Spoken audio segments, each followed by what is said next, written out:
شروع اللہ کا نام لے کر جو بڑا مہربان نہایت رحم والا ہے۔ اور تم اللہ کی راہ میں جس طرح کا خرچ کرو یا کوئی نذر مانو، اللہ اس کو جانتا ہے، اور ظالموں کا کوئی مددگار نہ ہوگا۔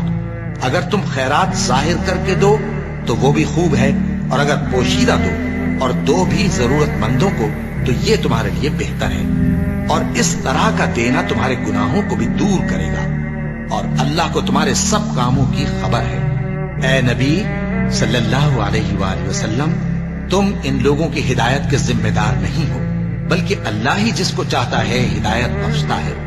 اور مومنو، تم جو مال خرچ کرو گے تو اس کا فائدہ تم ہی کو ہے، اور تم تو جو خرچ کرو گے اللہ کی خوشنودی کے لیے کرو گے، اور جو مال تم خرچ کرو گے وہ تمہیں پورا پورا دے دیا جائے گا، اور تمہارا کچھ نقصان نہیں کیا جائے گا۔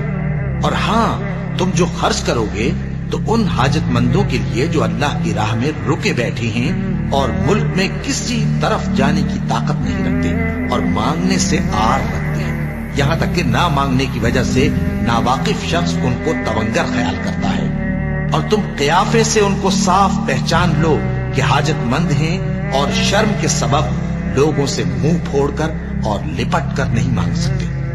اور تم جو مال خرچ کرو گے کچھ شک نہیں کہ اللہ اس کو جانتا ہے۔ جو لوگ اپنا مال رات اور دن اور پوشیدہ اور ظاہر اللہ کی راہ میں خرچ کرتے رہتے ہیں، ان کا صلہ ان کے پروردگار کے پاس ہے، اور ان کو قیامت کے دن نہ کسی طرح کا خوف ہوگا اور نہ غم۔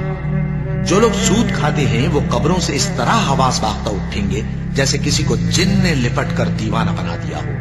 یہ اس لیے کہ وہ کہتے ہیں کہ سودا بیچنا بھی تو نفع کے لحاظ سے ویسا ہی ہے جیسے سود لینا، حالانکہ سودے کو اللہ نے حلال کیا ہے اور سود کو حرام۔ تو جس شخص کے پاس اللہ کی نصیحت پہنچی اور وہ سود لینے سے باز آ گیا تو جو پہلے ہو چکا وہ اس کا، اور قیامت میں اس کا معاملہ اللہ کے سپرد۔ اور جو پھر لینے لگا تو ایسے لوگ دوزخی ہیں کہ ہمیشہ دوزخ میں جلتے رہیں گے۔ اللہ سود کو نابود یعنی بے برکت کرتا اور خیرات کی برکت کو بڑھاتا ہے، اور اللہ کسی ناشکر گناہگار کو دوست نہیں رکھتا۔ جو لوگ ایمان لائے اور نیک عمل کرتے اور نماز پڑھتے اور زکات دیتے رہے، ان کو ان کے کاموں کا صلہ اللہ کے ہاں ملے گا، اور قیامت کے دن ان کو نہ کچھ خوف ہوگا اور نہ وہ غمناک ہوں گے۔ مومنو، اللہ سے ڈرو، اور اگر ایمان رکھتے ہو تو جتنا سود باقی رہ گیا ہے اس کو چھوڑ دو۔ پھر اگر ایسا نہ کرو گے تو تم اللہ اور اس کے رسول کی طرف سے اعلان جنگ سن لو، اور اگر توبہ کر لو گے اور سود چھوڑ دو گے تو تم کو اپنی اصل رقم لینے کا حق ہے، جس میں نہ اوروں کا نقصان اور نہ تمہارا نقصان۔ اور اگر قرض لینے والا تنگ دست ہو تو اسے کشائش کے حاصل ہونے تک مہلت دو، اور اگر زر قرض بخش دو تو وہ تمہارے لیے زیادہ اچھا ہے، بشرطے کہ سمجھو۔ اور اس دن سے ڈرو جبکہ تم اللہ کے حضور میں لوٹ کر جاؤ گے، اور ہر شخص اپنے اعمال کا پورا پورا بدلہ پائے گا، اور کسی کو کچھ نقصان نہ ہوگا۔ مومنو، جب تم آپس میں کسی میعاد معین کے لیے قرض کا معاملہ کرنے لگو تو اس کو لکھ لیا کرو، اور لکھنے والا تم میں کسی کا نقصان نہ کرے بلکہ انصاف سے لکھے۔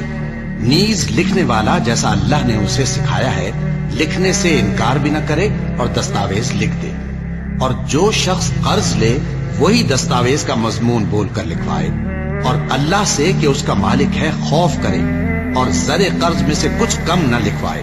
اور اگر قرض لینے والا کم عقل یا ضعیف ہو یا مضمون لکھوانے کی قابلیت نہ رکھتا ہو تو جو اس کا ولی ہو وہ انصاف کے ساتھ مضمون لکھوائے، اور اپنے میں سے 2 مردوں کو ایسے معاملے کے گواہ کر لیا کرو، اور اگر 2 مرد نہ ہوں تو 1 مرد اور 2 عورتیں جن کو تم گواہ پسند کرو کافی ہیں، کہ اگر ان میں سے ایک بھول جائے گی تو دوسری اسے یاد دلا دے گی۔ اور جب گواہ گواہی کے لیے طلب کیے جائیں تو انکار نہ کریں، اور قرض تھوڑا ہو یا بہت اس کی دستاویز کے لکھنے لکھانے میں سستی نہ کرنا۔ یہ بات اللہ کے نزدیک نہایت قرین انصاف ہے، اور شہادت کے لیے بھی یہ بہت درست طریقہ ہے۔ اس سے تم کو کسی طرح کا شک و شبہ بھی نہیں پڑے گا۔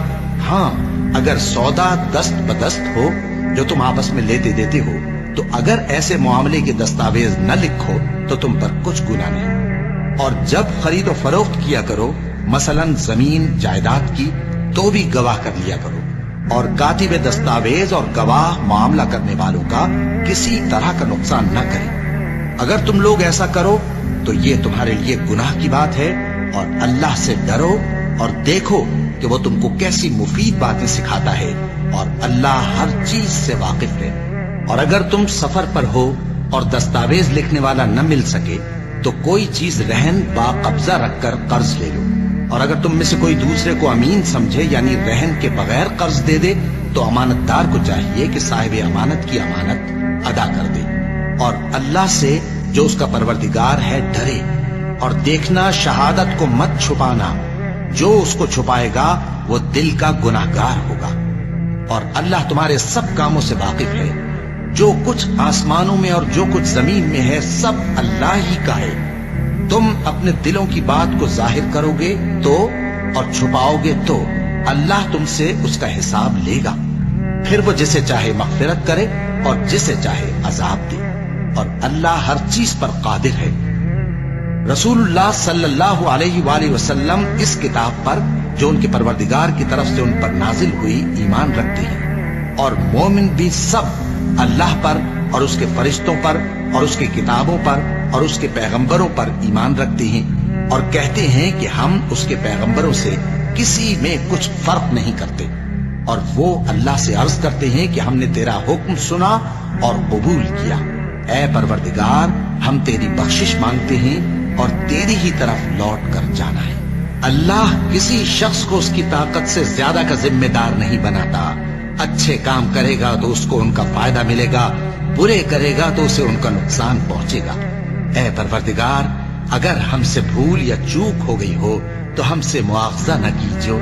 اے پروردگار، ہم پر ایسا بوجھ نہ ڈالیو جیسا تو نے ہم سے پہلے لوگوں پر ڈالا تھا۔